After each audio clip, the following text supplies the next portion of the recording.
በአሁኑ ወቅት የአፍሪካን የሙዚቃ ኢንዱስትሪ በበላይነት ከሚመሩት ጥቂት ከዋክብት መካከል ስሙ ቀድሞ የሚነሳው እሱ ነው። በምስራቅ አፍሪካ የቦንጎ ፍላቫ ሙዚቃ ወደ ዓለም አቀፍ ደረጃ ያሸጋገረ በሚሊዮን የሚቆጠሩ የዩቲዩብ እይታዎችን በመሰብሰብ ቀዳሚ የሆነና የ$60 ሚሊዮን ሀብት ባለቤት ነው። ነገር ግን ይህ ሁሉ ስኬት በአንድ ጀንበር የመጣ አይደለም። ዛሬ የምናየው የከበረ አልማዝ ከመሆኑ በፊት በታንዳሌ ሰፈር የጭቃ ቤቶች ውስጥ የነበረው የናሲብ አብዱል ጁማ ታሪክ እጅግ አስገራሚና ትምህርት ሰጪ ነው።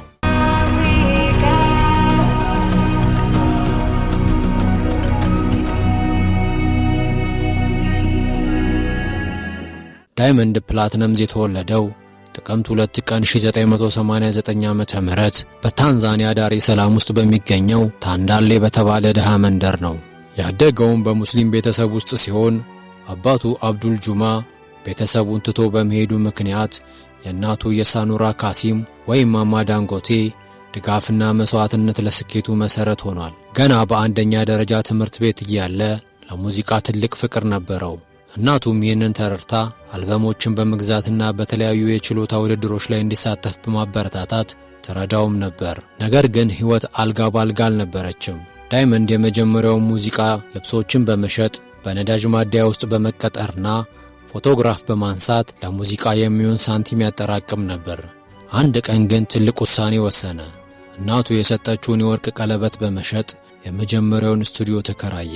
ያኔ በ2006 ዓመተ ምህረት ቶካ ሙዋዞ የተባለች የመጀመሪያ ነጠላ ዜማውን ለቀቀ። ነገር ግን ዘፈኑ እንደጠበቀው ተቀባይነትን አላገኘም ነበር። ዳይመንድ ተስፋ አልቆረጠም።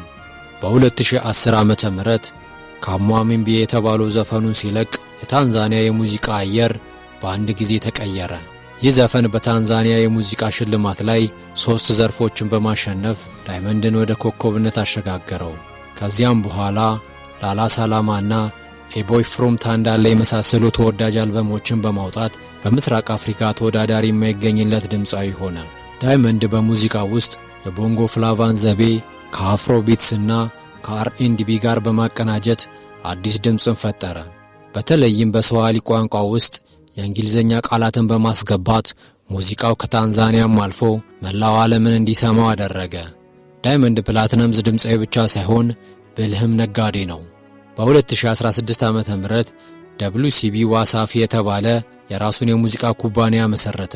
ይህ ኩባንያ እንደ ሃርመናይዝ፣ ሬይቫኒ እንዲሁም ዙኮ ያሉ ታላላቅ ከዋክብትን በማፍራት ምስራቅ አፍሪካ በሙዚቃው ኢንዱስትሪ የበላይ እንድትሆን አድርጓል። ንግዱ በዚህ ብቻ አላበቃም።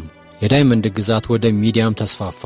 ዋሳፊ ቲቪና ዋሳፊ ኤፍኤም የተባሉ የራሱ የቴሌቪዥንና የሬዲዮ ጣቢያዎችን በመክፈት በአፍሪካ የራሱ የሚዲያ ተቋም ያለው የመጀመሪያው ድምፃዊ ለመሆን በቅቷል።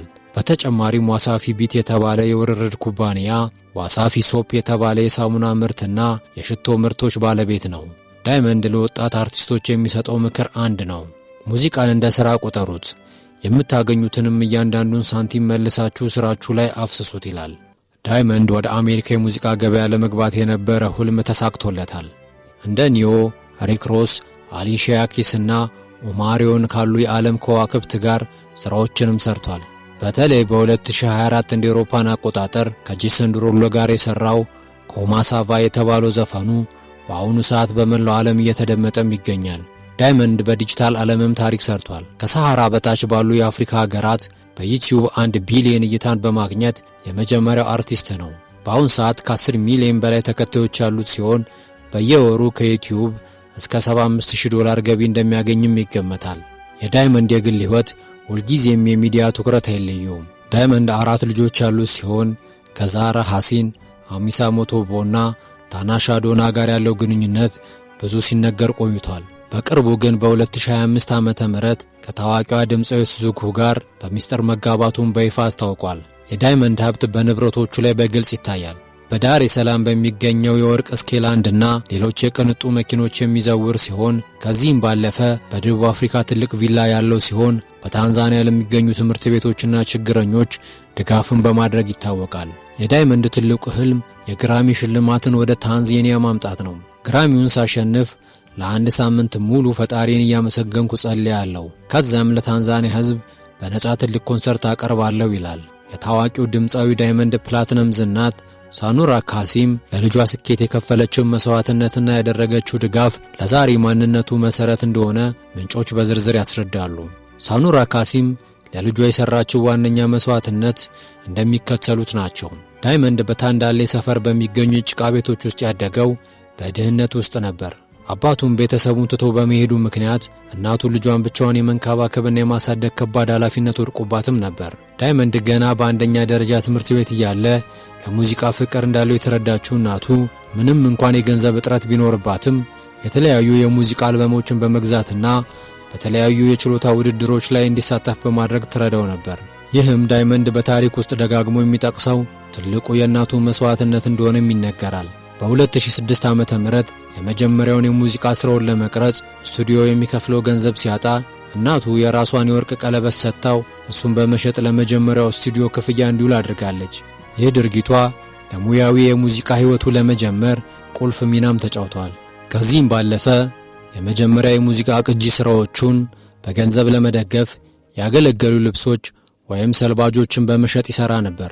የሙዚቃ ስቱዲዮ ክፍያዎችን ለመሸፈን በነዳጅ ማደያ ውስጥ ተቀጥሮ ሰርቷል። ከልብስ ሽያጭና ከማደያ ስራው በተጨማሪ በፎቶግራፍ አንሽነት በመስራት ገንዘብም ያጠራቅም ነበር። ከታንዳሌ ሰፈር የተነሳው ናሲብ አብዱል ጁማ ዛሬ አፍሪካውያን በራሳቸው ጥረት የት መድረስ እንደሚችሉ ትልቅ ማሳያ ሆኗል። ተስፋ አለመቁረጥ፣ ጠንክሮ መስራትና የንግድን ዕውቀት ከጥበብ ጋር ማጣመር ዳይመንድን የዘመናችን የአፍሪካ ሙዚቃ ንጉሥ አድርጎታል። እናንተስ ስለ ዳይመንድ ፕላቲነምስ ታሪክ ምን ትላላችሁ? በተለይ ለእናቱ ሲል የሰራው መስዋዕትነት እንዴት ታያችሁት? አስተያየታችሁን በኮሜንት አጋሩን። ቪዲዮውን ከወደዳችሁት ላይክ በማድረግና ሰብስክራይብ በማድረግ ቤተሰብ ሁኑ። ለዛሬ አበቃን። ሰላም ሁኑ።